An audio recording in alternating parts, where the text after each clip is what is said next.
નમસ્કાર બધાને. ચેપ્ટર 12ના લેક્ચર નંબર 2માં હું સ્વાગત કરું છું. લાસ્ટ લેક્ચરમાં આપણે રુથરફોર્ડનો એક્સપેરિમેન્ટ, ત્યારબાદ impact parameter B, distance of closest approach આપણે વાત કરેલી, બરાબર છે. એ જ વસ્તુ એ લખેલી છે, બરાબર છે. તો એક વસ્તુ ખાલી એડ કરી દેજો તમે. જે કાલે તમને સમજાવેલું છે જશે એ લખેલું છે કે ખૂબ જ દૂરના અંતરે રહેલા આલ્ફા કણ વી વેગથી ધારો કે ન્યુક્લિયસ તરફ ઇમ્પેક્ટ પેરામીટર બી બરાબર 0 સાથે ગતિ કરે છે. હવે તમને આનો મિનિંગ ખબર હોવો જોઈએ કે આનો શું મિનિંગ થાય છે. ઇમ્પેક્ટ પેરામીટર બી બરાબર 0. ટૂંકમાં જે કાલે પેલું સૂત્ર તારવેલું એ જ અહીંયા લખેલું છે કે ભાઈ ધારો કે કોઈ આલ્ફા કણ છે એ ઇન્ફિનિટ એટલે કે ખૂબ જ દૂર છે, બરાબર, અને વી વેગથી ધીમે ધીમે ન્યુક્લિયસ તરફ ગતિ કરે છે. આ આલ્ફા કણ કંઈક એ ટાઈપનો છે કે જેથી એની જે વેગની જે દિશા છે એ વેગની દિશા ન્યુક્લિયસના કેન્દ્રમાંથી પસાર થાય છે. મતલબ આપણે એવું ધારી શકીએ કે જો આલ્ફા કણ ધીમે ધીમે ધીમે ધીમે જેમ જેમ ન્યુક્લિયસ તરફ આવશે અને માનો કે એની પાસે સફિશિયન્ટ વેલોસિટી છે તો કોઈ સમયે ન્યુક્લિયસ જોડે અથડાઈ જશે. પણ માનો કે એની પાસે એટલી બધી સફિશિયન્ટ વેલોસિટી અથવા કાઇનેટિક એનર્જી એટલે કે ગતિ ઉર્જા નથી કે જેથી તે ન્યુક્લિયસની નજીક પહોંચી શકે એટલે કે અથડાઈ શકે. તો બનશે એવું કે જેમ જેમ જેમ જેમ નજીક આવશે એનો ચાર્જ આલ્ફા કણનો ચાર્જ છે 2e અને ન્યુક્લિયસનો ચાર્જ છે ze. બંને પોઝિટિવ ચાર્જ છે એટલે બંને વચ્ચે લાગશે અપાકર્ષી બળ, બરાબર. ન્યુક્લિયસમાં પ્રોટોન જ હોય, બરાબર છે. ન્યુટ્રોનનો ચાર્જ તો 0 છે. ડેફિનેટલી જે ન્યુક્લિયસ છે એનો ચાર્જ હંમેશા પોઝિટિવ જ હશે અને આલ્ફા કણ જેનો ચાર્જ પણ પોઝિટિવ જ છે. તો અહીંયા માનો કે આલ્ફા કણ જે છે એ ધીમે ધીમે નજીક આવે છે, વેગ ઘટતો જાય છે. ધારો કે આ પોઈન્ટ પર આવીને એની વેલોસિટી થઈ ગઈ 0. અત્યાર સુધી એ ન્યુક્લિયસ તરફ ગતિ કરતો હતો, બરાબર છે. હવે જેવી વેલોસિટી 0 થઈ ગઈ તો થોડા ક્ષણ માટે, બરાબર છે, ખૂબ જ સૂક્ષ્મ સમય માટે એ સ્થિર થઈ જશે, બરાબર છે. અને જે આ જે અંતર મળે ત્યારે આપણે જે સ્થિર થાય ત્યારે સૂક્ષ્મ સમય માટે જે આપણને અંતર મળે એ અંતર થઈ ગયું ડી. સૂક્ષ્મ સમય એટલા માટે કહું છું કે હવે અપાકર્ષી બળના કારણે શું થશે, એ પાછો વિરુદ્ધ દિશામાં ગતિ કરશે, આ રીતે ગતિ કરશે, બરાબર.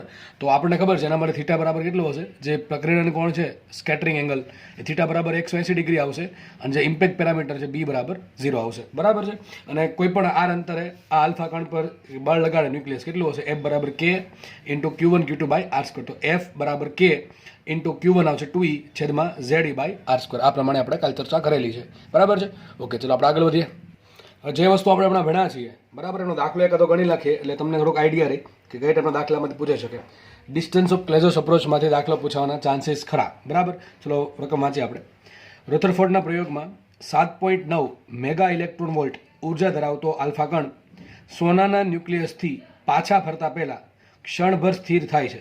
તેના માટે ડિસ્ટન્સ ઓફ ક્લોઝેસ્ટ એપ્રોચ મેળવો. સોના માટે ઝેડ આપણને આપ્યું 79, બરાબર. હવે દાખલો એકદમ ઇઝી છે એટલે મેં ઓલરેડી તમને ગણી દીધો છે. દાખલામાં કંઈ છે નહીં. કઈ સૂત્ર આવશે તો મેં તમને કાલે સૂત્ર લખાવ્યું હતું કે ભાઈ અહીંયા તમને કુલ ઉર્જા આપી. કોની ઉર્જા આપી? જો આલ્ફા કણની ઉર્જા આપી. લાસ્ટ લેક્ચરનો લાસ્ટ પોઈન્ટ યાદ કરો. એમાં તમને એવું કીધું હતું તમને 2 ટાઈપનો દાખલા પૂછે. એકમાં તમને આલ્ફા કણનો વેગ ઓલરેડી આપેલો હોય તો એના પછી તમારે શોધવું પડશે ગતિ ઉર્જા હાફ mv સ્ક્વેર. પણ મોટા ભાગના દાખલામાં તમને છે ને વેગ નહીં આપ્યું, શું આપ્યું છે? ઉર્જા આપી છે ડાયરેક્ટલી. તો પેલા આલ્ફા કણ પાસે કુલ કેટલી ઉર્જા હતી? 7.9 મેગા ઇલેક્ટ્રોન વોલ્ટ. જેમ જેમ જેમ જેમ નજીક જશે એમ ગતિ ઉર્જા ઘટતી જશે, સામે સ્થિતિ ઉર્જા વધતી જશે. અને જ્યારે એકદમ નજીક પહોંચી જશે એટલે કે ડી જેટલા અંતરે ત્યારે સ્થિતિ ઉર્જા કેટલી છે? કે ઇન્ટુ Q1 છે 2e છેદમાં ઇન્ટુ Q2 ZE છેદમાં અંતર છે ડી. બસ આપણે ડીને કરતા બનાવવાનો છે, બસ આટલું સિમ્પલ વસ્તુ છે, બરાબર છે. આમાં કંઈ પણ ગોખવાની વસ્તુ છે નહીં. તો મેં લખી નાખ્યું છે અહીંયા કે આલ્ફા કણની શરૂઆતમાં કેટલી ઉર્જા હતી? 7.9 મેગા ઇલેક્ટ્રોન વોલ્ટ. આની જગ્યાએ તમને એમ કહી દે કે ભાઈ આલ્ફા કણનો વેગ આટલો હતો તો તમારે મૂકવો પડે હાફ mv સ્ક્વેર પરથી, બરાબર છે. તો ગતિ ઉર્જા બરાબર સ્થિતિ ઉર્જા સરખાવી પડે કે દૂરના અંતરે ગતિ ઉર્જા બરાબર ડી અંતરે સ્થિતિ ઉર્જા. હવે દૂરનું અંતર છે એટલે સ્થિતિ ઉર્જા દૂરના અંતરે 0 હશે અને ડી અંતરે એને ગતિ ઉર્જા તો 0 થવાની છે. ઓકે, તો બસ ખાલી બસ સરખાવવાનું છે. હવે 7.9 મેગા ઇલેક્ટ્રોન વોલ્ટમાં છે, તમારે કન્વર્ટ કરવું પડે જૂલમાં. કારણ કે આ સાઈડનું પદ શું છે? સ્થિતિ ઉર્જા છે. આમાં કાંઈ પણ ઇલેક્ટ્રોન વોલ્ટ આવે એવું છે નહીં. તો 2 રસ્તા છે. આ પદને ઇલેક્ટ્રોન વોલ્ટમાં ફેરવો અથવા ઇલેક્ટ્રોન વોલ્ટને જૂલમાં ફેરવો. તો આપણે સિમ્પલ 7.9 mm રાખીએ. મેગા એટલે 10⁶ અને ઇલેક્ટ્રોન વોલ્ટ એટલે શું થાય આપણે ખબર છે? 1 ઇલેક્ટ્રોન વોલ્ટ બરાબર લખાય 1.6 10⁻⁹ જૂલ. હવે આ તો આપણે આને છે ને ઈ જૂલ લખી નાખું. શું લખી નાખું? ઈ જૂલ. યાદ રાખજો. હવે પછીની ચર્ચામાં તમે યાદ રાખજો 1 ઇલેક્ટ્રોન વોલ્ટ બરાબર હું ઈ ટાઈમ્સ જૂલ લખી દઉં. કારણ કે આપણે આ એક સંખ્યા છે ભાઈ, આ વિદ્યુતભારની એક સંખ્યા છે. આ સંખ્યા છે 1.6 10⁻⁹ એ આપણો જે મૂળભૂત વિદ્યુતભાર છે એના જેટલી સંખ્યા છે. સંખ્યાની વાત કરું છું, બરાબર છે. તો એક કામ કરજો, હવે યાદ રાખજો જ્યારે પણ હું 1 ઇલેક્ટ્રોન વોલ્ટ લખેલું છે એને હું લખી નાખીશ ઈ ટાઈમ્સ જૂલ. ઈ શું છે? 1.6 10⁻⁹. ચલો મૂકીએ કિંમત. તો 7.9 mm રાખો. મેગા 10⁶ ઇલેક્ટ્રોન વોલ્ટ બરાબર લખી નાખ્યું મેં ઈ. હવે આ સાઈડનું પદ આખું આવી ગયું જૂલમાં. શેમાં આવી ગયું? જૂલમાં. અને આ સાઈડની બધી વસ્તુ આપણે એ સાયકલમાં મૂકીએ તો આ સાઈડનું પણ જૂલમાં જ આવશે. તો કે છે કુલંબ અચળાંક ખબર છે આપણને કિંમત કેટલી હોય? 9 10⁹ ગુણ્યા 2 mm રાખો. ઇન્ટુ ઝેડ કેટલા છે 79 છે. કેટલા છે ઝેડ 79 મૂકો. હવે આ ઈ ઇન્ટુ ઈ થઈ ગયા ઈ સ્ક્વેર, બરાબર. ઈ ઇન્ટુ ઈ થઈ ગયા ઈ સ્ક્વેર અને છેદમાં આવશે ડી. હવે આગળનું કામ તમારે જાતે કરવાનું છે. તમને જે પણ પ્રમાણે મેં કેલ્ક્યુલેશન શીખવાડી છે, બરાબર, સાદી રીતે એ પ્રમાણે તમારે કેલ્સીનો યુઝ કર્યા વગર કેલ્ક્યુલેશન કરવાની છે ભાઈ. જો આ પોઈન્ટ એવો પોઈન્ટ છે કે તમે હજી કેલ્ક્યુલેશનમાં અટવાવજો તો તમે તમારું જે મેઇન પેપર હશે એમાં અટવાવાના જ છો, બરાબર છે. અને કેલ્ક્યુલેશનના કારણે ઘણા લોકોને માર્ક જાય છે અથવા સમય ઘટે છે. તો એની પ્રેક્ટિસ કરવી પડે. જે વસ્તુ અઘરી લાગતી હોય, જે વસ્તુ સમય ટાઈમ કન્ઝ્યુમિંગ હોય, એની પ્રેક્ટિસ અત્યારથી કરવી પડે. એટલા માટે હવે હું છે ને કેલ્ક્યુલેશન કરતો નથી. આજ દિન સુધી તમને મેં ઘણી બધી કેલ્ક્યુલેશન કરાવી છે અને ઘણી બધી કેલ્ક્યુલેશન શીખવાડી છે. ભાઈ ઇઝીલી કેલ્ક્યુલેશન કેમ થઈ શકે કેલ્સી વગર. ખાસ એ વસ્તુ છે કેલ્સી વગર ઓછા સમયમાં સાચો જે ઓપ્શન આપ્યા છે આપણને, ઓપ્શનની નજીક કેટલી જવું, એ મેં તમને ઘણી બધી વખત શીખવાડેલું છે. બસ તમારે એ જ ફંડામેન્ટલ યુઝ કરવાના છે. કોઈએ પણ ભાઈ કેલ્સી વાપરવું નહીં, બરાબર. ઓકે, ચલો. તો જો તમને રકમ જ કંઈક એવી આપશે 79 ઉડી જશે. બાકીનો વહીવટ તમારે જાતે કરવો પડશે, બરાબર. જે પણ વહીવટ બાકી રહેશે એ તમારે જાતે કરવાનો. અને આન્સર મને કોમેન્ટમાં લખવો. તમારે પાસે સમય હોય તો આન્સર, આનો સાચો આન્સર કોમેન્ટમાં લખી દો કે ભાઈ ડી આટલા છે, બરાબર. ઓકે, ચલો. દાખલો હોમવર્કમાં પણ આપું છું, બીજો દાખલો, બરાબર છે. સેમ દાખલો તમારે ગણવાનો છે. જે ઉર્જા છે આલ્ફા કણની એ 5 મેગા ઇલેક્ટ્રોન વોલ્ટ લેવાની છે અને જે ન્યુક્લિયસ છે એ લેવાનું છે ઝેડ બરાબર 50નું, બરાબર. સેમ દાખલો કરવાનો છે. જસ્ટ ખાલી દાખલો અમે બનાવ્યો છે કે ભાઈ આલ્ફા કણ છે એની ઉર્જા 5 મેગા ઇલેક્ટ્રોન વોલ્ટ છે અને ઝેડ બરાબર 50 છે. તો તમારે ડી શોધવાનું છે. ડીની કિંમત શું હોય આ પણ આન્સર તમારે કોમેન્ટમાં લખવાનો છે. આને કહી દેજો પહેલો દાખલો, આને કહી દેજો બીજો દાખલો, બરાબર. Homework number 2. ઓકે, ચલો. નેક્સ્ટ વાત કરીએ તો હવે થોડીક થિયરી છે. આ થિયરી હું તમને ભણાવીશ નહીં, કારણ કે મેં જે તમને ચર્ચા કરી દીધી છે, બરાબર, એના આધારિત જ છે. અને આ બધી થિયરી તમારે એનસીઆરટીની બુકમાં આવેલી છે. ડાલ્ટનનું મોડલ છે, થોમ્સનનું પ્લમ પુડિંગ મોડલ છે, એટલે કે ઘણી વખત એને તરબૂચ મોડલ પણ કહેવાય. રુધરફોર્ડની સમજૂતી ઓલરેડી મેં તમને આપી દીધી છે, અથવા એનો મોડલ કયો, રુધરફોર્ડના મોડલની મર્યાદા શું છે, ખામી શું છે, બધી વસ્તુ તમારે જાતે એનસીઆરટી બુકમાંથી વાંચવી છે, બરાબર છે. અને અહીંયા પણ હું તમને છે ને આ લેક્ચરમાં થોડીક સ્લાઇડ તમને દેખાતી હશે તમારી સ્ક્રીન પર. એ સ્લાઇડ તમારે જે પોઈન્ટ તમને લાગતા હોય લખવા લાયક છે એ તમારે જાતે તમારી રીતે એડ કરી દેવા, બરાબર. આગળ જે સમજૂતી મેં તમને આપી છે એ જ સમજૂતી અહીંયા છે, એટલે આપણે એની ચર્ચા કરીશું ને. એમ બી તમે એનસીઆરટીમાં તમારે બોર્ડમાં તમે ભણા જશો, બરાબર, આ બધી વસ્તુ. ઓકે, ચલો. તો ખાસ આ વસ્તુ ક્યારેક તમને વૈકલ્પિક સવાલ સ્વરૂપે પૂછી શકે કે નીચેનામાંથી કઈ છે એ રુથરફોર્ડના મોડલની મર્યાદા છે. તમને 2-3 સ્ટેટમેન્ટ આપ્યા હોય, કે સ્ટેટમેન્ટ એ આપ્યું છે, સ્ટેટમેન્ટ બી આપ્યું છે, બરાબર, સ્ટેટમેન્ટ સી, 4 ઓપ્શન આપ્યા છે. એક સ્ટેટમેન્ટ લખવું છે, એક સ્ટેટમેન્ટ લખવું છે. ઓપ્શન એ કંઈક આ ટાઈપનો છે, ઓપ્શન બી કંઈક આ ટાઈપનો છે. ઓપ્શન સી એવો છે કે એ અને બી બંને, ઓપ્શન સી એવું કહે છે એ અને બી બંને. ઓપ્શન ડી એવો છે કે ભાઈ એ અને બી એક પણ નહીં. આવો તમને સવાલ પૂછી શકે. હું શું કહું છું તમે ખાસ સમજો. તમને એમ પ્રશ્ન પૂછો કે નીચેનામાંથી કઈ રુથરફોર્ડના મોડલની મર્યાદા છે. તમે કંઈક ઓપ્શન એમાં કંઈક વિધાન આપ્યું છે, ઓપ્શન બીમાં કંઈક વિધાન આપ્યું છે. ઓપ્શન સી એમ કહે છે કે એ અને બી બંને સાચું છે અને ઓપ્શન ડી એમ કહે છે એ અને બી બંને ખોટા છે, બરાબર કે નહીં. તો તમને આ વસ્તુ ક્યારે તમે ટીક કરી શકો કે જો તમને રુથરફોર્ડના મોડલની મર્યાદા ખબર હોય તો. ખાસ રુથરફોર્ડના મોડલની મર્યાદા એ છે કે પરમાણુની સ્થિરતા સમજાવી શકતો નહોતો. ઇલેક્ટ્રોનની જે ઉર્જા હોય એ ઇલેક્ટ્રોનની ઉર્જા જ્યારે ઇલેક્ટ્રોન છે એ ન્યુક્લિયસની આસપાસ ભ્રમણ કરતો હોય ત્યારે ધીમે ધીમે રુથરફોર્ડ એ તો સમજાવી શકો કે આજે ઇલેક્ટ્રોન છે સ્થિત કક્ષામાં હોય, એટલે કે એની ઉર્જા સ્થિર હોય, બરાબર છે. એટલે રુથરફોર્ડના મત અનુસાર અથવા એને જે મોડલ આપ્યું હતું એના મત અનુસાર એવું થાય કે ઇલેક્ટ્રોન છે એ સતત ઉર્જાનું શું કરતો હોય, ઉત્સર્જન કરતો હોય. ઇલેક્ટ્રોન સતત ઉર્જાનું ઉત્સર્જન કરતો હોય તો ધીમે ધીમે એની ઉર્જા ઘટતી જાય. ઉર્જા ઘટે એટલે શું થશે, ન્યુક્લિયસની નજીક આવતો જાય. અને ન્યુક્લિયસની નજીક આવી જાય તો એક સમય એવો બને કે એકદમ સાવ ન્યુક્લિયસમાં અંદર ઘૂસી જાય. એવું તો થતું નથી, બરાબર છે. એટલા માટે રુથરફોર્ડના મોડલની મેન ખામી એમ કહી શકો, બરાબર છે, એ હતું કે એ પરમાણુની સ્થિરતા સમજાઈ શકતું નહોતું. આ તમારે જસ્ટ યાદ રાખવાનું છે, વાંચવાનું છે, બરાબર. આપણે નેક્સ્ટ ટોપિક આગળ વધીએ. ઓકે, ચલો. ખાસ તમને આ જે વસ્તુ છે એ તમને તમારી સ્ક્રીન પર જે દેખાય છે, બરાબર, વિડીયો પોઝ કરો અને જાતે એ જાણવાનો પ્રયત્ન કરો, બરાબર. તમારા અમુક જે મુદ્દા છે એ તમારી બુકમાં તમારે જાતે લખી નાખો.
ઓકે, ચલો હવે આપણે આ ચેપ્ટરનો બીજો મહત્વનો ભાગ શીખવા જઈ રહ્યા છીએ. પહેલો ભાગ શું હતો? જે બધા મોડલ્સ હતા એમાં ખાસ રુથરફોર્ડનો પ્રયોગ, બરાબર છે. પછી પેલો ગ્રાફ ભણાવ્યો હોય, આપાત જે પ્રક્રિયણ એંગલ છે, બરાબર, સ્કેટરિંગ એંગલ, એનું જે એન સાથે શું સંબંધ છે એ આપણે જોયું. પછી આપણે ડિસ્ટન્સ ઓફ ક્લોઝેસ્ટ એપ્રોચ જોયું, બરાબર છે. પછી ઇમ્પેક્ટ પેરામીટર જોયું. હવે એ વસ્તુ આપણે તમે જે અલગ અલગ મોડલ્સ છે એની થિયરી પણ તમને મેં આપી દીધી, એ તમારે જસ્ટ યાદ રાખીને વાંચવાની છે, બરાબર છે. ઓકે, ચલો તો હવેનો જે બીજો ટોપિક છે ચેપ્ટરનો અતિ મહત્વનો ભાગ છે એ છે હાઇડ્રોજન વર્ણપટની શ્રેણીઓ. Definitely one question will be ask from this topic. આ ટોપિકમાંથી એક પ્રશ્ન 110% પૂછાશે જ. એ તમારી બોર્ડની એક્ઝામમાં કે ગુજકેટમાં હોય કે જી અથવા નીટ કોઈ પણ એક્ઝામમાં તમને 100% આ ટોપિકમાંથી પ્રશ્ન જોવા મળશે જ, બરાબર છે. તમારા પાસ્ટ યરના પેપર જોવાની છૂટ, આ ટોપિકમાંથી પ્રશ્ન જોવા મળશે અને જોવા મળવો જોઈએ, કારણ કે એકદમ ઇઝી ટોપિક છે અને એક વખત આ જે લેક્ચર છે એ તમારે ધ્યાનથી સમજી લો એટલે ભવિષ્યમાં ક્યારે જોવો નહીં પડે પાછું ક્યારે, બરાબર છે. પણ ધ્યાનથી જુઓ. જો અત્યારે ધ્યાન ના રહેતું હોય તો લેક્ચર પછી જુઓ શાંતિથી. જ્યારે ધ્યાન એવું લાગે કે ભાઈ આપણે ધ્યાન રાખી શકશું લેક્ચરમાં ત્યારે જુઓ, કારણ કે અતિ મહત્વનો લેક્ચર છે અને એકદમ ઇઝી ટોપિક છે. ખાસ હું જે ખાલી તમને કદાચ બની શકે કે બોર્ડમાં ઓલરેડી તમે શીખી ગયા છો, તમને આવડતું પણ હોય, પણ ડેફિનેટલી તમને કંઈક નવું જાણવા 100% મળશે જ, બરાબર. એટલે શાંતિથી લેક્ચર નિહાળો અને મનમાં બધું છે ને મગજમાં થોડુંક ધીમે ધીમે ઉતારવું જાવું, જે પણ ભણાવવું જોઈએ. ઓકે, ચલો સ્ટાર્ટ કરીએ. હવે એક સૂત્ર છે, એ સૂત્રમાં આપણે હવે મેન પહેલાં અહીંથી સ્ટાર્ટ કરીએ. હાઇડ્રોજન વર્ણપટની શ્રેણીઓ. પહેલાં તો વર્ણપટ એટલે શું તે આપણને ખબર ન પડે, પણ તમે એક ચેપ્ટર ભણ્યા છો કદાચ બોર્ડમાં કે વિદ્યુત ચુંબકીય તરંગો. તમને અથવા ખબર હશે કે ભાઈ આપણે સૂર્યપ્રકાશ જે આવે એમાં ખાલી આપણે એક જ પ્રકાશ ના હોય. આપણે જે જોઈ છીએ દ્રશ્ય પ્રકાશ, લાઇટ વેવ, એ ખાલી નથી, ઘણા બધા એમાં વિકિરણો હોય છે.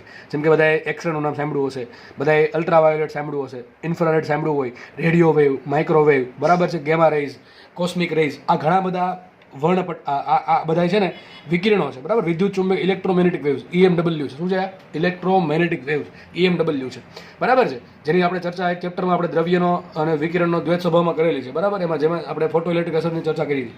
તો આપણે જે પ્રકાશ જોઈએ છીએ એ કયો છે? ખાલી દ્રશ્ય પ્રકાશ. એની ફિક્સ એક તરંગ લંબાઈ છે અથવા એક એની આવૃત્તિ છે. તરંગ લંબાઈ આપણને બધા આપણે નોર્મલી કરી રહીએ છીએ કે ભાઈ 4000 એંગસ્ટ્રોમથી 8000 એંગસ્ટ્રોમ. જે હ્યુમન આઈ છે, માનવ આંખ, એ હ્યુમન આઈ નોર્મલી 4000 એંગસ્ટ્રોમથી 8000 એંગસ્ટ્રોમ જે દ્રશ્ય પ્રકાશ છે, બરાબર, એ જે આપણે નામ આપ્યું દ્રશ્ય પ્રકાશ, એ જ જોઈ શકે છે, બીજું જોઈ શકતા નથી. અમુક એનિમલ્સ છે એમની જે આંખ છે એની એક રચના એ ટાઈપની હશે બાયોલોજીકલી કે એ બીજ તરંગ લંબાઈના વિકિરણો પણ જોઈ શકે. એટલે તમે ઘણી વખત જોયું હશે કે અમુક પ્રકારના પ્રાણીઓ છે ને રાત્રિના સમય દરમિયાન પણ જોઈ શકતા હોય છે. જ્યારે આપણે ટૂંકમાં અંધારું લાગે કારણ કે દ્રશ્ય પ્રકાશ નથી, ત્યારે રાત્રે શું થાય? સૂર્યનો પ્રકાશ ના હોય, પૃથ્વીના ભ્રમણના કારણે સૂર્ય એક સાઈડ, આપણે સૂર્ય તો જો કે જગ્યાએ છે પણ પૃથ્વીનું ભ્રમણ થઈ જાય, બરાબર. પૃથ્વી પોતાની ધરી પર ભ્રમણ કરે છે એટલે સૂર્ય દેખાશે ને આપણે આમ લાગે અંધારું છે. અંધારું હોવાનું કારણ જે છે સૂર્ય પ્રકાશ નથી, પણ સૂર્યનો બીજા વિકિરણો હોઈ શકે, બરાબર છે. સૂર્યના બીજા વિકિરણો હોઈ શકે પણ આપણને એમ લાગે દ્રશ્ય પ્રકાશ છે નહીં એટલે આપણે જોઈ શકશું નહીં, કારણ કે આપણી આંખની બનાવટ કંઈક એ ટાઈપની છે બાયોલોજીકલી. તો આજે મેં તમને નામ આપ્યા ભાઈ એક્સરે છે, યુવી છે, બરાબર, ઇન્ફ્રારેડ છે, દ્રશ્ય પ્રકાશ છે, રેડિયો વેવ છે, માઇક્રોવેવ છે, ગામા રેઝ છે, કોસ્મિક રેઝ છે. એ બધાને એક આપણે લાઇનમાં ગોઠવા, તરંગ લંબાઈના આધારે અથવા આવૃત્તિના આધારે અથવા ઉર્જાના આધારે, અને એને જે બેને નામ આપ્યું વર્ણપટ. આની ચર્ચા આપણે ડિટેલમાં આપણે ઇલેક્ટ્રોમેગ્નેટિક વેવ્સ નામના ચેપ્ટરમાં કરશું. અને આ લેક્ચરમાં પણ તમને હમણાં હું તમને જસ્ટ તમારી માહિતી માટે હાઇડ્રોજનનો જે વર્ણપટ છે તમને બતાવી દઈશ, બરાબર છે.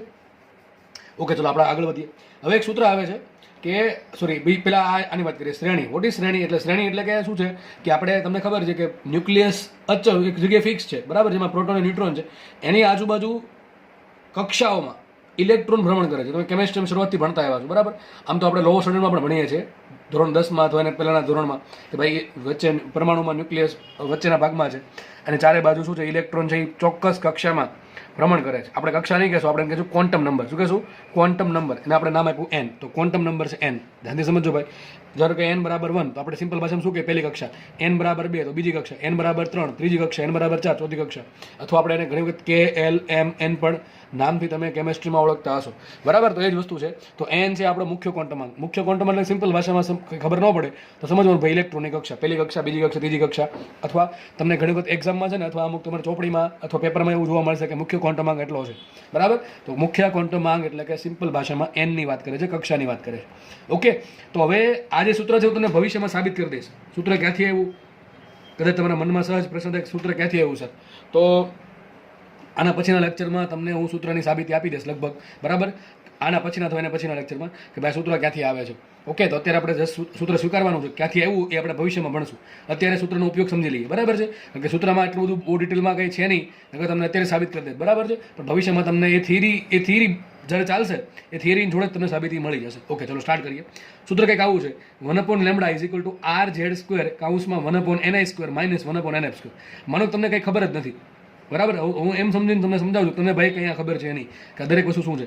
પહેલી વસ્તુ લેમડા, તો આમાં લેમડા ક્યાંથી આવું? માનો કે ઇલેક્ટ્રોન છે પહેલી કક્ષામાં ભ્રમણ કરે છે, માનો કે ઇલેક્ટ્રોન બીજી કક્ષામાં ભ્રમણ કરે છે, ઇલેક્ટ્રોન છે એ બીજી કક્ષામાં ભ્રમણ કરે છે, અહીં ધારો કે ન્યુક્લિયસ છે, બરાબર છે. અને આ ઇલેક્ટ્રોન જે છે આપણે એવું ભણશું ભવિષ્યમાં, બરાબર, આના પછીના લેક્ચર્સમાં, કે જેમ જેમ ક્વોન્ટમ નંબર વધારે એમ ઇલેક્ટ્રોનની ઉર્જા વધારે. ટૂંકમાં ઇલેક્ટ્રોન જેમ ન્યુક્લિયસની નજીકની કક્ષામાં હોય એની ઉર્જા ઓછી હોય, ટૂંકમાં બંધનમાં હોય. જોશું આપણે માઇનસમાં ઉર્જા હોય, -13.6 Z²/n². આવું સૂત્ર હું ભવિષ્યમાં તમને સાબિત કરી દઈશ, બરાબર છે. ત્યારે જોશું આપણે કે ઇલેક્ટ્રોન માટે n જેટલું છે નાનું હોય એટલે માઇનસ મોટું આવશે, ટૂંકમાં માઇનસમાં ઉર્જા મોટી આવશે. અત્યારે એટલું યાદ રાખી લો કે જે નીચી કક્ષાઓ છે તો જે મુખ્ય ક્વોન્ટમમાં n ની કિંમત જેટલી નાની એટલી ઇલેક્ટ્રોનની ઉર્જા ઓછી, બરાબર. ટૂંકમાં એટલું ઇલેક્ટ્રોન બંધનમાં છે. વિચારો ને ભાઈ, કારણ શું એનું? કે ન્યુક્લિયસની જેટલો નજીક હશે એટલું એના પર વધારે પ્રબળ આકર્ષણ બળ લાગશે. જે ઇલેક્ટ્રોન દૂર છે એના પર ન્યુક્લિયસનું આકર્ષણ બળ ઓછું હશે. એટલે કે જે દૂરનો ઇલેક્ટ્રોન જે છે, બરાબર, એને ઇલેક્ટ્રોન આપણે ન્યુક્લિયસમાંથી છટકવું હોય તો ઓછી ઉર્જાની જરૂર પડે વિથ કમ્પેર ટુ જે અંદરના ઇલેક્ટ્રોન છે એની સાપેક્ષે, બરાબર. હવે આપણે એવું ભણશું કે આજે વધારે ઇલેક્ટ્રોન વધારે ઉર્જાવાળો ઇલેક્ટ્રોન છે, એટલે કે જે ઊંચી કક્ષામાં રહેલો છે, બરાબર છે, એ ઇલેક્ટ્રોન જ્યારે ઊંચી કક્ષામાંથી નીચી કક્ષામાં આવે ત્યારે અમુક પ્રકારના તરંગોનું ઉત્સર્જન કરે. હવે આ મેં નથી કીધું, આ કોઈએ કીધું છે. કોણે કીધું છે? બોર નામનો વૈજ્ઞાનિકે એનું જે મોડલ આપ્યું, બોરનું મોડલ, એનું બોરનું મોડલ છે એક્ઝેક્ટલી અધિતર તરીકે છે, એના સ્ટેટમેન્ટ કંઈક છે. જ્યારે બોરનું અધિતક ચાલશે ત્યારે તમને ભણાવીશ કે ભાઈ બોરે એવું કીધું હતું કે જ્યારે ઇલેક્ટ્રોન જે છે એ ઊંચી કક્ષા એટલે કે વધારે ઉર્જાવાળી કક્ષામાંથી જ્યારે નીચી કક્ષામાં એટલે કે ઓછો ક્વોન્ટમાંક ધરાવતી અથવા ઓછી ઉર્જાવાળી કક્ષામાં જ્યારે સંક્રાંતિ પામે ત્યારે ચોક્કસ તરંગ લંબાઈનું અથવા ચોક્કસ આવૃત્તિનું વિકિરણનું ઉત્સર્જન કરે છે, બરાબર. આવું બોરે કીધું હતું. આપણે સાબિત પણ કરશું ભાઈ કેટલી આવૃત્તિ છે, કેટલી તરંગ લંબાઈ છે, ત્રીજીમાંથી પહેલામાં આવે શું થાય, બીજામાંથી પહેલામાં આવે શું થાય, પાંચમામાંથી ત્રીજામાં આવે શું થાય, આ દરેક વસ્તુ આપણે ડિટેલમાં ચર્ચા કરવાની છે, બરાબર છે. તો જે તરંગ લંબાઈ મળશે અથવા જે આવૃત્તિ મળશે એનું સૂત્ર અહીંયા છે. એ સૂત્ર લેમડા બતાવે છે. ઇલેક્ટ્રોનની સંક્રાંતિ થવાથી જે તરંગ ઉત્પન્ન થાય છે એ તરંગની તરંગ લંબાઈ કેટલી એ સૂત્ર પરથી મળે. એ તરંગની આવૃત્તિ કેટલી? સીધી વાત છે, F બરાબર C લેમડા, C બરાબર F ઇન્ટુ લેમડા, C બરાબર F ઇન્ટુ લેમડા. તમને લેમડા મળે તો ડેફિનેટલી F મળશે, બરાબર કે નહીં? એ પછી ચર્ચા કરશું આપણે ભવિષ્યમાં.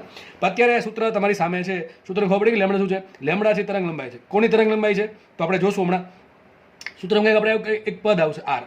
હકીકત આરનો જન્મ ડાયરેક્ટ નથી થયો, એ તમને જ્યારે સાબિત કરી ત્યારે કહીશ તમને કે આર એક્ઝેક્ટલી ક્યાંથી આવે છે.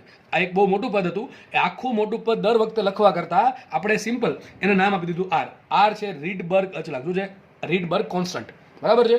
એક્ઝેક્ટલી આર છે એ દરેક પરમાણુ ન્યુક્લિયસ માટે અલગ અલગ હોય. જેમ કે હાઇડ્રોજન માટે અલગ હશે, લિથિયમ માટે અલગ હોય, બેરિલિયમ માટે અલગ હોય, બરાબર છે, હિલિયમ માટે અલગ હોય. પણ અત્યારે તમે જશે એવું સમજો કે આર બરાબર આરની કિંમત ટૂંકમાં કેટલી છે? 1.098 10⁷. ક્યાંથી આવી મેં તમને પછી કહું છું, બરાબર. મેં તમને ફરીથી કહી દઉં કે જ્યારે સાબિત કર્યું ત્યારે તમને ખબર પડી જાય કે ભાઈ આરની કિંમત સર આટલી જ ક્યાંથી આવી. આવા આંકડા જ કેમ કે એમાં 1.0987 10⁻⁷, બરાબર. અને એનું જો એકમ છે ને ઘણી વખત પૂછાય, ખાસ ગુજકેટમાં આવું બધું પૂછાઈ નાખે કે ભાઈ રીડબર્ગ અચળાંકનો એકમ શું છે? તો મીટર ઇન્વર્સ. ક્યાંથી મીટર ઇન્વર્સ આવે છે? ઘડીક પછી કહું છું, બરાબર. આપણે હવે છે ને ગણતરી કરવા માટે ઘણી વખત થશે એવું. હવે આંકડો આપણે અટપટો લાગે કેલ્સી વગર, એટલે આપણે એક કામ કરીએ. આ 1.098 છે ને એને આપણે રફલી એટલે કે લગભગ એપ્રોક્સિમેટલી એને લેશું આપણે 1.1. જ્યારે પણ આપણે આરની કિંમત મૂકવાની જરૂર પડે અને એવું લાગે કે ભાઈ છેદ વ્યવસ્થિત ઉડતા નથી ત્યારે આપણે 1.098 લેશું આપણે 1.1, બરાબર. 1.1 લેશું 10⁷ મીટર ઇન્વર્સ. ઓકે, ચલો આગળ વધીએ. હવે ઝેડ છે શું છે? ઝેડ પરમાણુ ક્રમાંક છે. શું છે? ઝેડ પરમાણુ ક્રમાંક. હાઇડ્રોજન મૂકવો તો H બરાબર 1 મૂકવા પડે, ઝેડ બરાબર 1 મૂકવા પડે. હિલિયમ લેવો તમારે ઝેડ બરાબર 2 મૂકવા પડે, બરાબર. એ પ્રમાણે લિથિયમ બેરિલિયમ માટે. અને પછી બીજું કહી દઉં કે આપણે જે પણ શ્રેણીએ ભણશું અથવા ભવિષ્યમાં ભણશું એ બધા કોને લાગુ પડે? હાઇડ્રોજન છે, હિલિયમ છે, લિથિયમ છે, બેરિલિયમ છે, બધા અમુક 4-5 તત્વોને જ લાગુ પડશે. બહુ મોટા તત્વો જે છે એના માટે આવી શ્રેણી સૂત્ર ડાયરેક્ટ મળતું નથી, બહુ જટિલ છે, બહુ કોમ્પ્લિકેટેડ છે. એ ભવિષ્યમાં કોઈ આગળ જઈને ફિઝિક્સ ભણશે, બરાબર, એઝ અ માસ્ટર તરીકે એમાં કદાચ આવે તો, બરાબર. બાકી બહુ ઉપર લેવલ નથી, એ તમારા સિલેબસમાં જ નથી. તમારે આ માત્ર જે નાના ન્યુક્લિયસ છે ન્યુક્લિયસ એવું ન્યુક્લિયસ કે જેમાં પ્રોટોન અને ન્યુટ્રોનની સંખ્યા ઓછી છે એવા ટૂંકમાં હાઇડ્રોજન, હિલિયમ, લિથિયમ અને બેરિલિયમ 4 ગણો ખાલી અત્યારે. હાઇડ્રોજન, હિલિયમ, બેરિલિયમ ને લિથિયમ આ 4ને જ લાગુ પડશે સૂત્ર. બહુ મોટા ન્યુક્લિયસને લાગુ પડતું નથી. બરાબર, એ તમારા સિલેબસમાં પણ નથી એટલે ચર્ચા કરવી નહીં. તો તમે જોજો જ્યારે પણ તમને આ ચેપ્ટરમાંથી દાખલો પૂછે ને તો તમને રકમ આવું જોવા મળશે: હાઇડ્રોજન, હિલિયમ, લિથિયમ, બેરિલિયમ. તો આ સિવાયની મોટી શ્રેણી તમને જો મોટું ન્યુક્લિયસ ધરાવે, જેમ કે તમને યુરેનિયમ કોઈ દી જોવા નહીં મળે, કે યુરેનિયમ માટે વર્ણપટની શ્રેણી એ બહુ ઓછું જોવા મળશે. બરાબર, ટૂંકમાં જોવા જ નહીં મળે તમને. તો ક્યાંય સમજ પડી ગઈ? ઓકે, ચલો આપણે અહીંયા હતા. તો 1/λ, લેમડા તરંગ લંબાઈ છે, આર છે રીડબર્ગ કોન્સ્ટન્ટ, એની કિંમત ખાસ યાદ રાખવી, એકમ ખાસ યાદ રાખો. પછી આગળ કાઉન્સમાં શું છે? ઝેડ તો ખબર પડી ગઈ, પરમાણુ ક્રમાંક ડિપેન્ડ કરે, હાઇડ્રોજન છે, હિલિયમ છે, લિથિયમ છે, બેરિલિયમ છે. આગળ કાઉન્સમાં લખ્યું છે 1/ni² - 1/ni². ni શું છે? ni શું છે એ જુઓ. જે નીચી કક્ષા છે, નીચી કક્ષા એ ni છે, અને ઉપરની કક્ષા છે એ nf છે. સમજો, મેં જસ્ટ ખાલી નામ આપેલા છે ni અને nf. સમજો ખાલી વોટ ઇઝ ni? ni જે છે નીચી કક્ષા અને nf છે ઊંચી કક્ષા. બરાબર છે? તો આમ છે 1/ni² - 1/nf². હવે ni શું એક સંખ્યા છે ભાઈ, કઈ કેટલામી કક્ષા? બરાબર, nf છે ઉપરની કોઈ કક્ષા, બીજીમાંથી પહેલા, ત્રીજામાંથી બીજી. ટૂંકમાં જો આ બેની વાત ચાલતી હોય તો આ તમારા માટે ત્રીજી કક્ષા છે એ મોટી કક્ષા થાય. બરાબર, ઊંચી કક્ષા થાય, ઊંચી ઉર્જાવાળી, અને આ થાય નીચી કક્ષા. ત્રીજાની પહેલાની વાત ચાલતી હોય તો ઓટોમેટિક ત્રીજી છે એ nf થઈ જશે અને ni છે એ 1 થઈ જશે. બીજીની પહેલી કક્ષાની વાત ચાલતી હોય તો બીજી છે એ nf થઈ જાય, પહેલી છે એ ni થઈ જાય. સમજ પડે કે નહીં? તો ni શું છે? ટૂંકમાં નાની કક્ષા અને nf છે મોટી કક્ષા. સિમ્પલ તમારે સમજવા માટે એવું યાદ રાખી શકો તમે. બરાબર, ઓકે, ચલો આટલી આપણે આટલું નોલેજ મળી લીધું. ટૂંકમાં આ જે કાઉન્સ છે એક સંખ્યા બતાવે. શું બતાવે? સંખ્યા બતાવે. ઝેડ પણ એક સંખ્યા છે, ઝેડ એક પરમાણુ ક્રમાંક છે, હાઇડ્રોજન હોય તો 1 છે, ઓક્સિજન માટે 8 છે, એ પ્રમાણે. બરાબર, તો આ એક સંખ્યા છે, આખી પદ સંખ્યા છે. તો વિચારો આર નો એકમ શું બને? 1/λ. બરાબર કે નહીં? આર નો એકમ દ્રષ્ટિએ જુઓ તો શું થાય? 1/λ. લેમડા તો તરંગ લંબાઈ છે. તરંગ લંબાઈ શું બતાવે? એ તમને તરંગના ચેપ્ટરમાં શીખવાડે છે. વોટ ઇઝ તરંગ લંબાઈ, વોટ ઇઝ વેવલેન્થ, એ તમને ડિટેલમાં સમજાવેલું છે. તરંગ લંબાઈનો એકમ શું હોય? મીટર હોય. શું હોય? મીટર હોય. તો આર નો એકમ થશે 1/મીટર. શું થાય? આર નો એકમ થાય 1/મીટર, એટલે આર નો એકમ આવશે મીટર ઇનવર્સ. શું આવશે? Metre inverse. તો આર બરાબર આવશે 1.1 × 10⁻⁴ મીટર. આઈ થિંક તમને આટલી નોલેજ તમને ધીમે ધીમે મળી ગયું. સૂત્ર યાદ રહી જવું જોઈએ: 1/λ = rz², 1/ni² - 1/nf². હવે તમે ટાઇટલ વાંચો. ટાઇટલ શું છે? હાઇડ્રોજન વર્ણપટની શ્રેણીઓ. ટૂંકમાં આપણે જે શ્રેણીની વાત કરશું કોના માટે કરશું? સ્પેશિયલી હાઇડ્રોજન માટે કરશું. આપણે હવે આમાં ચેન્જીસ ક્યાં આવશે? બસ એક જ ચેન્જ આવે કે તમારે માત્ર હાઇડ્રોજનની જ વાત કરતા હો તો તમારે ઝેડ બરાબર શું મૂકી દેવું પડે? 1 મૂકી દેવું પડે. બરાબર, શું મૂકવું પડે? ઝેડ બરાબર 1. તો હાઇડ્રોજન વર્ણપટ માટે ઝેડ બરાબર 1 લેતા સૂત્ર શું આવશે? 1/λ = r એમ રાખો. ઝેડ બરાબર શું મૂકી દઈએ? 1 મૂકી દઈએ, 1/2, બાકીનું બધું એમ. તો સિમ્પલ r × 1/2 r જ થાય. તો સિમ્પલ સૂત્ર આવી ગયું: 1/λ = r કાઉન્સમાં 1/ni² - 1/nf². જે નીચે લખ્યું છે ni કરતા nf મોટું છે. ટૂંકમાં ni છે એ નીચી કક્ષા છે, nf છે એ મોટી કક્ષા. ટૂંકમાં આનો ક્વોન્ટમ અંક નાનો છે, આનો ક્વોન્ટમ અંક મોટો છે. સિમ્પલ સમજણ માટે. હવે ઘણા વિદ્યાર્થી શું કરે ખબર? બોર્ડમાં આટલું જ આવે એટલે ગોખી નાખે આ સૂત્ર ગોખી નાખે. હવે માનો કે આ જો તમને હિલિયમ માટે પૂછી તો સૂત્ર આનો બેઠું બેઠું વાપરશે. ખોટું પડશે. કારણ શું? અરે ભાઈ, હિલિયમ માટે ઝેડ બરાબર 2 આવે. શું આવે? ઝેડ બરાબર 2. તો શું થશે? ઝેડ 2/4 થાય. શું થશે? 2/4. તો હિલિયમ માટે સિરીઝ આવી આવે 1/λ = 4r કાઉન્સમાં આ પદ આવશે. બરાબર છે? લિથિયમ પૂછે, લિથિયમ તો ઝેડ બરાબર 3 મૂકવા પડે. ટૂંકમાં સૂત્ર આવશે 9r. અને બેરિલિયમ પૂછે તો બેરિલિયમ માટે ઝેડ બરાબર 4 હોય તો ઝેડ બરાબર તમારે ઝેડ બરાબર 4 તો 4 નો વર્ગ 16 થઈ જશે. બરાબર કે નહીં? તો ખાસ યાદ રાખવું ભાઈ, સૂત્ર આ યાદ રાખવું. તમને ઘણા આટલું જ ગોખી નાખે સિમ્પલ. બરાબર, પણ ભૂલ પડે. આ સૂત્ર માત્ર ને માત્ર લાગુ પડે ઓનલી હાઇડ્રોજનને. હા, હાઇડ્રોજન માટે આ સૂત્ર લાગુ પડશે. કારણ કે હાઇડ્રોજન માટે ઝેડ બરાબર સિમ્પલ 1 મૂકેલા છે. આ જનરલ સૂત્ર છે હાઇડ્રોજન, હિલિયમ, લિથિયમ અને બેરિલિયમ માટે 4 માટે. બરાબર છે? ઓકે, ચલો. તો આપણે હાઇડ્રોજનની વાત કરશું તો આપણા માટે સૂત્ર આ છે. આઈ થિંક તમને સૂત્રમાં બધી વસ્તુ ખબર પડી કઈ વસ્તુ બતાવે છે. ભાઈ કોઈ પણ વસ્તુ સમજતા પહેલાં જ્યારે થિયરી ચાલતી હોય ને, એ થિયરીમાં જે લોકો ધ્યાન દઈને સમજે ને એને દાખલા સમજવામાં બહુ ઓછી તકલીફ પડે, અથવા તકલીફ પડતી નથી એમ કહો તો ચાલે. પણ ઘણાને થિયરી સમજ ના પડી હોય, થિયરીનું સૂત્ર ગોખેલું હોય અને ડાયરેક્ટ દાખલામાં કૂદકો મારે તો બની શકે દાખલા ના સમજે, અથવા કંઈક અટપટો દાખલો પૂછાણો તો બની શકે ના આવડે. એટલે થિયરી વ્યવસ્થિત સમજો. બરાબર છે? ચલો, હજી આમાં તમને થોડુંક સમજાવું તમને. એક કામ કરીએ, હું છે ને ni ફિક્સ કરી દઉં છું. ધારો કે ni બરાબર 1 લઈ લો. ટૂંકમાં 1 પહેલી કક્ષા. બરાબર, સંક્રાંતિ ક્યાં થાય છે? પહેલી કક્ષામાં. ક્યાંથી? બીજીમાંથી થઈ શકે, ત્રીજીમાંથી થઈ શકે, ચોથીમાંથી, પાંચમીમાંથી, છઠ્ઠીમાંથી, સાતમીમાંથી, ઇન્ફિનિટી સુધી કક્ષા હોય. ભાઈ પોસિબિલિટી તો ઇન્ફિનિટી સુધી છે. ઇન્ફિનિટી સુધી છે. હું n બરાબર 1 પહેલી કક્ષા ફિક્સ કરી દઉં. ટૂંકમાં મેં ni ફિક્સ કરી દીધું. હવે શું કરું છું? માનો કે બીજી કક્ષામાંથી ઇલેક્ટ્રોન પહેલી કક્ષામાં આવ્યો, એક તરંગ લંબાઈ મળશે, આ તરંગ લંબાઈ મળશે. ત્રીજી કક્ષામાંથી પહેલી કક્ષામાં તરંગ લંબાઈ મળશે, આ તરંગ લંબાઈ મળશે. શું બીજી કક્ષામાંથી તરંગ લંબાઈ મળી એ જ આમાં મળશે? નહીં મળે. કારણ શું? એને બદલી ગયો ને. અહીં તમારે માનો કે બીજી કક્ષામાંથી ઇલેક્ટ્રોનની સંક્રાંતિ પહેલી કક્ષામાં થાય તો તમારે એને બરાબર 1 મૂકવું પડે. એને બરાબર શું મૂકવું પડે? 1. આ જસ્ટ એક્ઝામ્પલ આપું છું. અને એને બરાબર શું મૂકવું પડે? 2 મૂકવું પડે. એક તરંગલંબાઈ મળશે. સૂત્ર સોલ્વ કરો, બરાબર. સૂત્રમાં કિંમત મૂકો અને સોલ્વ કરો, તમને ઓટોમેટિક લેમડા મળશે. માનો કે ત્રીજી કક્ષામાંથી બીજી કક્ષામાં સંક્રાંતિ થઈ તો સૂત્રમાં શું આવશે? અહીંયા એક જ આવશે, પણ અહીંયા થઈ ગઈ 3 નો વર્ગ 9 થઈ જશે. સૂત્રમાં આંકડા બદલ્યા એટલે લેમડા બદલી જશે. તો યાદ રાખો, અલગ અલગ કક્ષામાંથી અલગ અલગ સંક્રાંતિ થતી હોય તો તરંગ લંબાઈ તમને અલગ અલગ મળે. હવે એક કામ કરીએ સર, મારે એ સમજવું છે કે હું અહીંયા એક તો ચલો ફિક્સ કરી દો, હું 2, 3, 4, 5, 6, 7 એમ ઇન્ફિનિટી સુધી મૂકું તો તરંગ લંબાઈ પર શું અસર પડે? તો મારે એ જાણવું છે. ખાસ ક્વેશ્ચન સમજો, મોસ્ટ આઈમ્પી ક્વેશ્ચન, કે હું એનએફની કિંમતમાં કંઈક ચાળા કરું એટલે એનએફની કિંમત વધારું કે ઘટાડું તો એના આધારે લેમડામાં શું ચેન્જીસ આવે એ આપણો ક્વેશ્ચન છે. સિમ્પલ મેથેમેટિકલ સૂત્ર છે. મેથેમેટિકલી તમને સમજાવું, આરામથી સમજાઈ જશે. જો ખાસ સમજો ભાઈ, હવે ધ્યાન અહીંયા પૂરેપૂરું રાખજો તો સમજાશે, બાકી બધું ઉપર થઈ જશે. હું એમ તમને કહું કે હું એનએફની કિંમત વધારું છું, બરાબર, બાકીની બધી વસ્તુ એમને રાખું છું, ખાલી જસ્ટ એનએફ ઉપર ફોકસ કરો. એનએફ ધીમે ધીમે વધારું છું. એનએફ ક્યાં છે? 1/nf² છે ને, બરાબર. એનએફ વધે, બરાબર છે. એનએફ વધે તો એનએફનો સ્ક્વેર વધે. ટૂંકમાં 1/nf નો વર્ગ છે કેવું થાય? એક તો ચલો ઉપર અંશ એમને છે, ઉપર તો કઈ ઝાડા કરી શકે નથી. નીચે શું છે? 1/nf². તો જેમ જેમ એનએફ વધે એમ એનએફ નો સ્ક્વેર વધે. જેમ એનએફ નો સ્ક્વેર વધે એમ છેદ વધે. 1/છેદમાં કંઈક સમથિંગ છે. હવે છેદ ધીમે ધીમે વધતો જાય. મને એમ કહો આ કિંમત જે છે આખી કિંમત 1/nf² એની કિંમત શું થાય? ઘટતી જાય. કારણ શું? અરે ભાઈ છેદ વધે તો જવાબ ઘટે, તો આનો આન્સર ઘટ્યો. ધ્યાનથી સમજો, હવે ખાસ સમજો. આ ટૂંકમાં આ કિંમત ઘટશે. જેમ જેમ જેમ જેમ એનએફ વધશે એમ NF² વધે, એમ છેદ વધે. જેમ છેદ વધે એમ તમારો જવાબ ઘટે. તો મારી પાસે આ કિંમત જે છે 1/nf² એની કિંમત ધીમે ધીમે ઓછી થશે.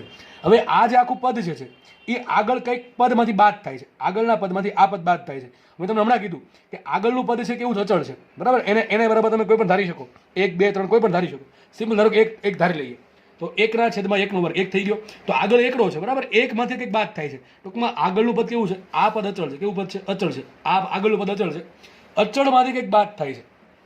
અચળ પદમાંથી કંઈક બાદ થાય છે. હવે પાછળનું જે પદ બાદ થાય છે, આગળનું પદ અચળ છે, એમાંથી કંઈક બાદ થાય છે, એ ધીમે ધીમે ઘટશે. કારણ શું? હમણાં કીધું, જેમ જેમ જેમ એનએફ વધે એમ તમારો આ જવાબ ઘટશે. તો મતલબ એમ થયો અચળમાંથી જે બાદ થાય છે એ ધીમે ધીમે ઘટશે. તો તમારો આ જે આખા કાઉન્સનો જવાબ છે એ વધશે. શું થશે? આખા કાઉન્સનો જવાબ વધશે. કારણ શું? માનો કે આગળ એક 5 રો છે, માનો કે આગળ 5 છે. પહેલાં ધારો કે એનઆઈની તમે એવી કિંમત લીધી કે જેથી જસ્ટ તમને સમજાવવા માટે કહું છું ભાઈ, એક્ઝામ્પલ આપું છું. તમે કંઈક એનએફની કિંમત કંઈક સિલેક્ટ કરી, ભાઈ આગળ આન્સર 2 આવતા, શું આન્સર આવશે? 3 આવશે, બરાબર. 5 - 2 3. આગળ બદલો તો અચળ છે. માનો કે તમે એવું શું કરો છો? એનએફની કિંમત શું કરો છો? વધારો છો. તો આ જવાબ શું થાય? ઘટે. ધારો કે 1.5 આવે, શું થઈ ગયું? 4.5. સમજ પડે કે ન પડે? હું તમને એમ કહું છું આગળની સંખ્યા અચળ છે, એમાંથી પાછળનું બાદ થાય છે. હવે આગળનું અચળ છે, આગળનો જે સંખ્યા છે અચળ છે, એમાંથી જે બાદ થાય ધીમે ધીમે ઘટે છે. તો બાદ બાકી કેવી થઈ? આગળની સંખ્યામાંથી ઓછું બાદ થશે. આગળની સંખ્યામાંથી ઓછું બાદ થાય તો જવાબ વધશે.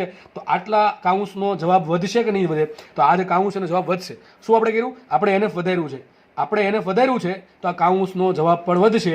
ઇન્ટુ પાછા આર છે. આર તો એક સંખ્યા છે, આર તો અચળ છે, એટલે આર પર કાંઈ ડિપેન્ડ કરે નહીં. તો આખું જે આ સાઈડનું પદ છે એનો આન્સર વધશે. ધ્યાનથી સમજો, એને જેમ વધારશો એમ આ સંખ્યા વધતી જશે. ને તમને હમણાં ધીમે ધીમે સમજાય પણ જશે. આપણે હમણાં આંકડા લેવાના જ છે, બરાબર, અલગ અલગ. તો ધીમે ધીમે આ સંખ્યા વધતી જશે.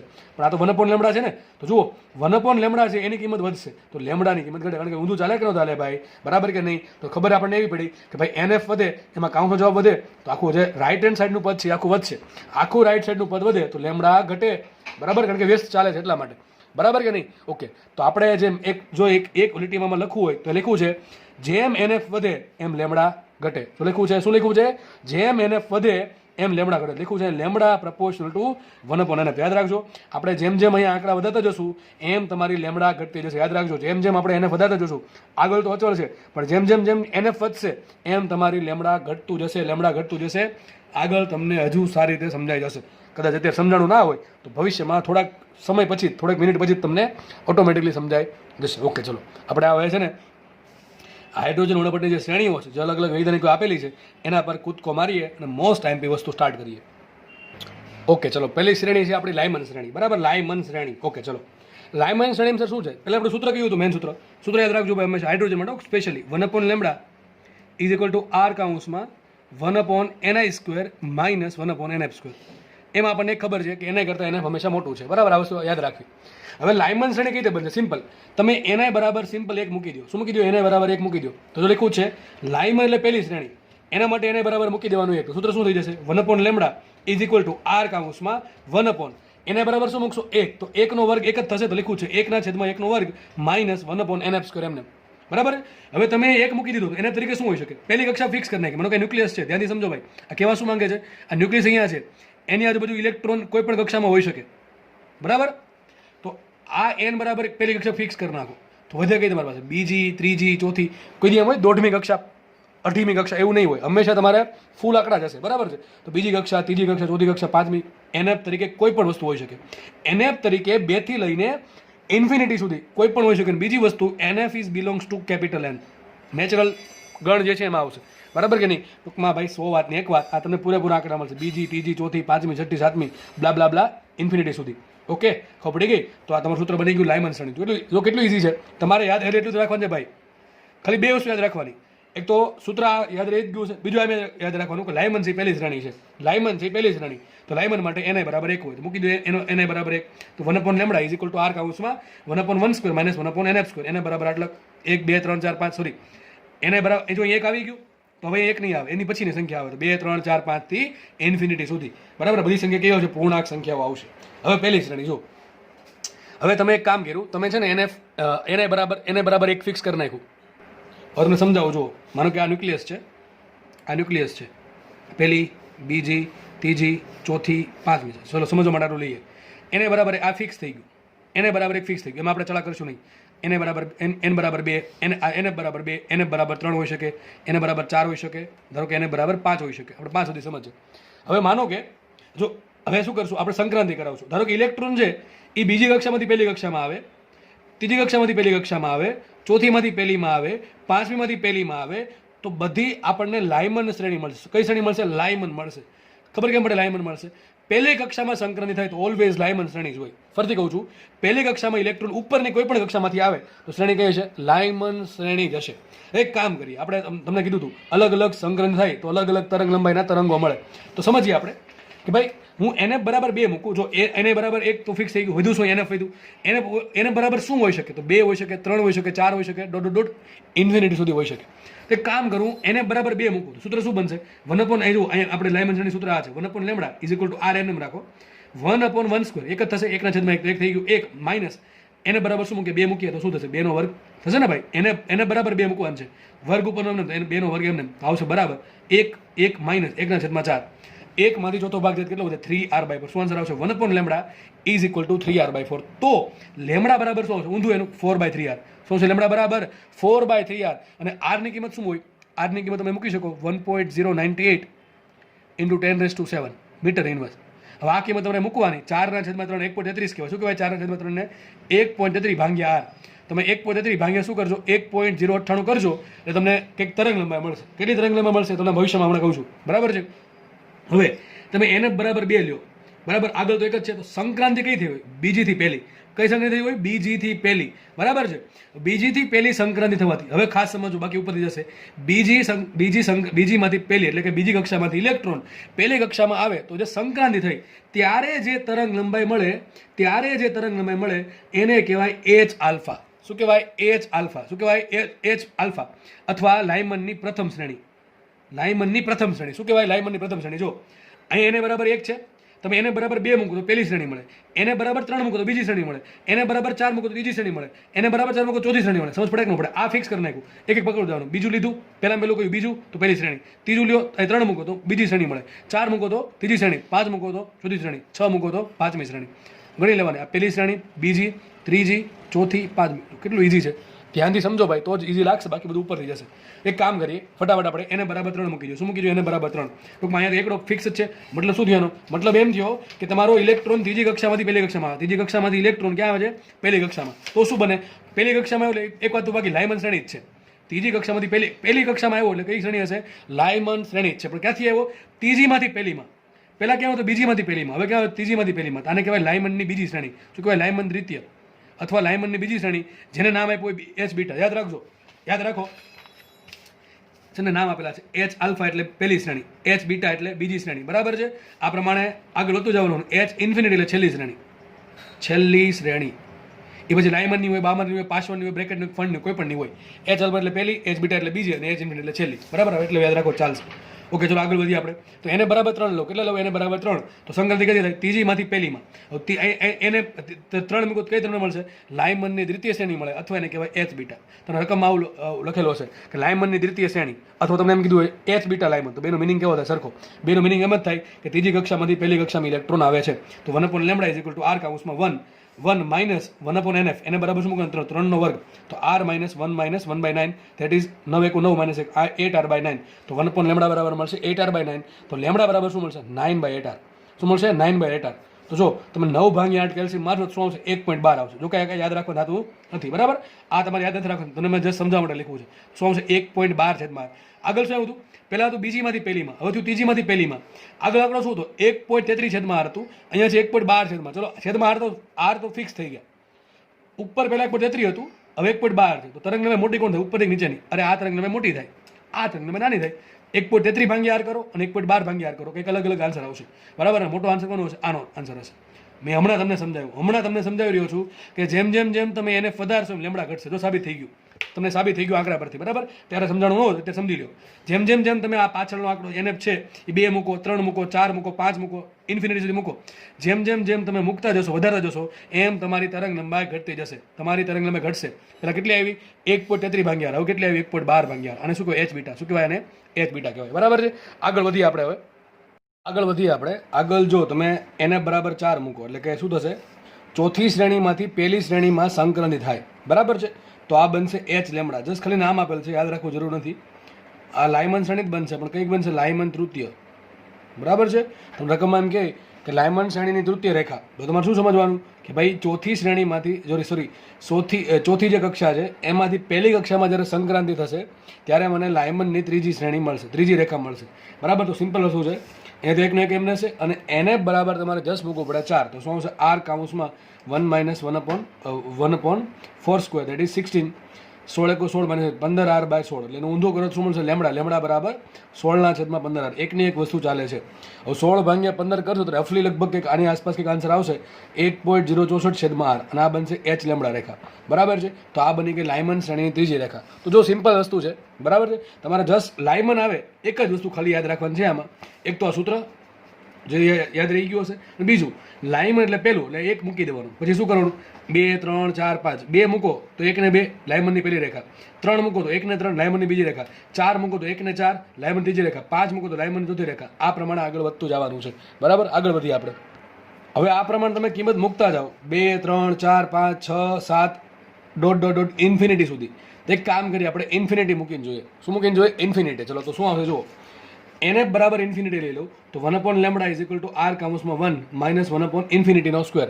ઇન્ફિનિટી એટલે કે બહુ મોટી સંખ્યા, બરાબર છે. તો 1 ઇન્ફિનિટી સ્ક્વેર થશે 0, બરાબર. તો શું આવશે? Simple r × 1. શું આવશે અહીંયા? r × 1, that is r. તો લેમડા બરાબર આવશે 1/r. આ જે રેખા મળે એને કહેવાય એચ ઇન્ફિનિટી. તો એમ કહેવાય લાયમનની અંતિમ રેખા. શું કહેવાય? લાયમનની અંતિમ રેખા, અથવા તમને એમ કહેશે કે લાયમન માટે એચ ઇન્ફિનિટી, બરાબર કે નહીં. તો આપણે આ પ્રમાણે મેળવ્યું છે. તો આપણે જે પણ વસ્તુ એ સૂત્ર મૂકીને આપણે જે સાબિત કર્યું છે, બરાબર. મેં જસ્ટ ખાલી તમારા સમજણ માટે લખેલું છે કે આપણને આવું કંઈક મળ્યું હતું. જુઓ તમે ખાસ સમજજો, બરાબર.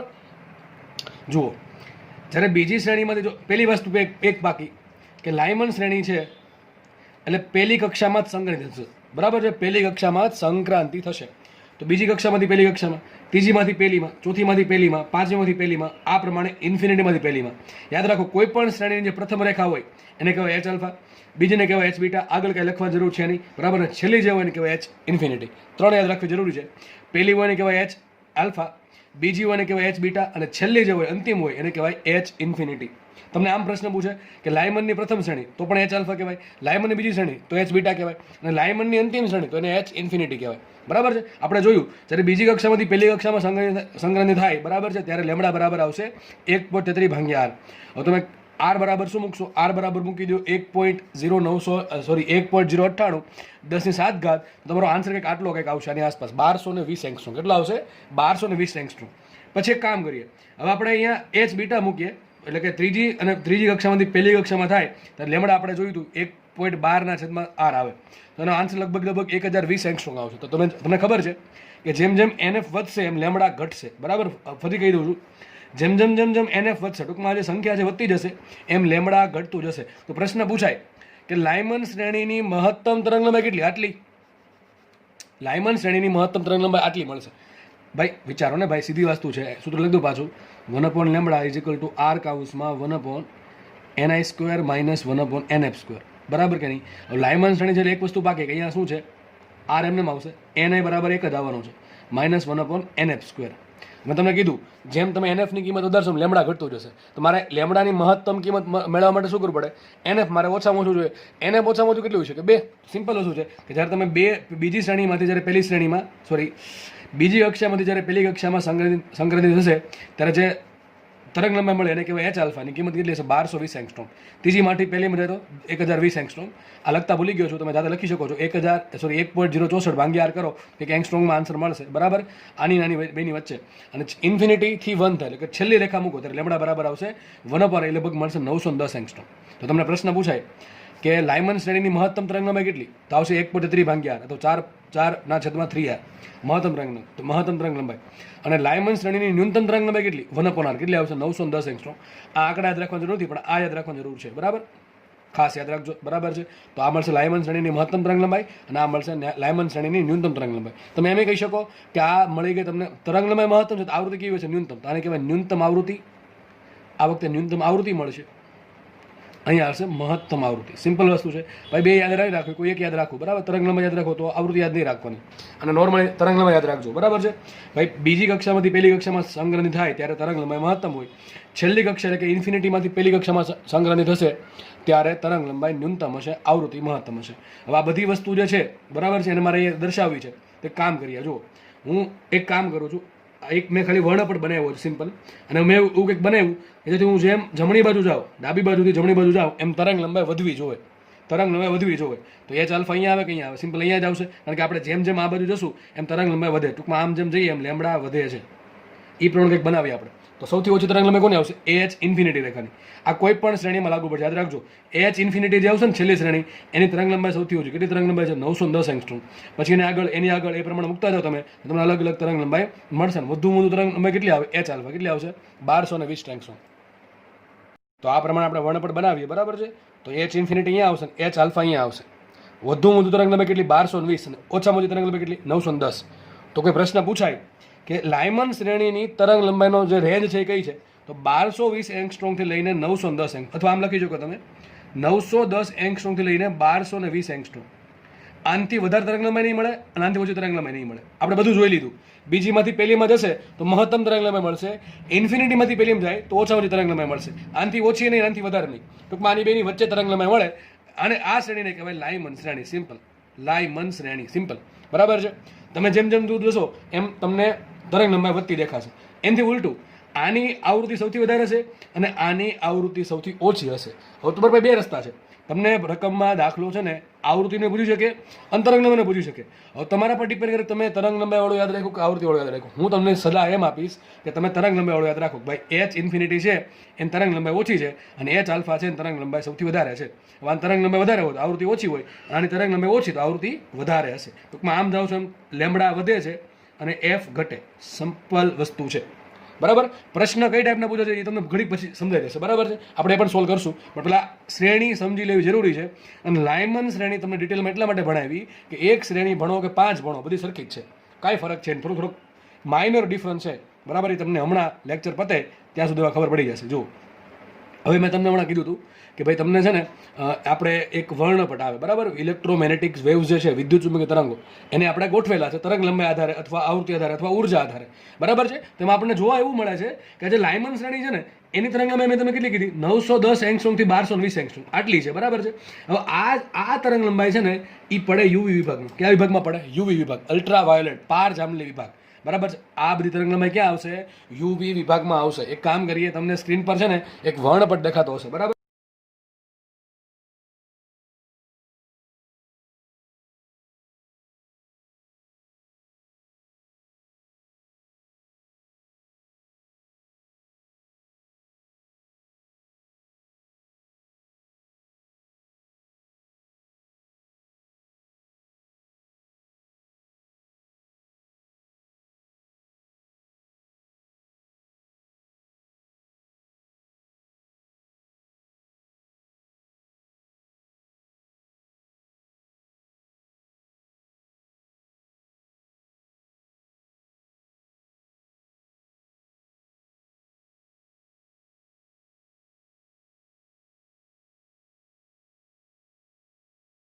બરાબર. એ વર્ણપટ તમે જુઓ દૂર, તમે ટૂંકમાં એમાં એ નક્કી કરો કે જેમ જેમ તમે દૂર જાઓ છો, નજીક આવો છો, એમ તરંગ લંબાઈમાં શું ફેરફાર આવે છે, કોને યુવી કહેવા, કઈ રેન્જને દ્રશ્ય પ્રકાશ કહેવી, કઈ રેન્જને તમારે ઇન્ફ્રારેડ કહેવી, બરાબર કે નહીં. તો આ જે 910 થી 1220 એંગસ્ટ્રોમની તરંગ લંબાઈ છે એ તરંગ લંબાઈ શેમાં પડે? યુવી વિભાગમાં પડે. તો લાયમન શ્રેણીની બધી તરંગ લંબાઈ પારજાંબલી વિભાગમાં પડે છે. શેમાં પડે છે? પારજાંબલી. મોસ્ટ ટાઈમી પ્રશ્ન, બરાબર છે. તમને ઘણી વખત એવું પૂછે કે નીચેનામાંથી કઈ શ્રેણીની તરંગ લંબાઈ પારજાંબલી વિભાગમાં પડે? શું આન્સર આવશે? લાયમન શ્રેણીનું. કારણ શું? અહીંયા છે, બરાબર છે. આપણે જે વર્ણપટ છે એમાં આટલી જે રેન્જ છે, ટૂંકમાં આ જે રેન્જ છે એ શેમાં આવે? પારજાંબલીમાં આવે. ઓકે, એટલે લાયમન શ્રેણી પારજાંબલી વિભાગમાં પડે છે. ઓકે, એ તમે વર્ણપટ પરથી પણ નક્કી કરી શકો છો.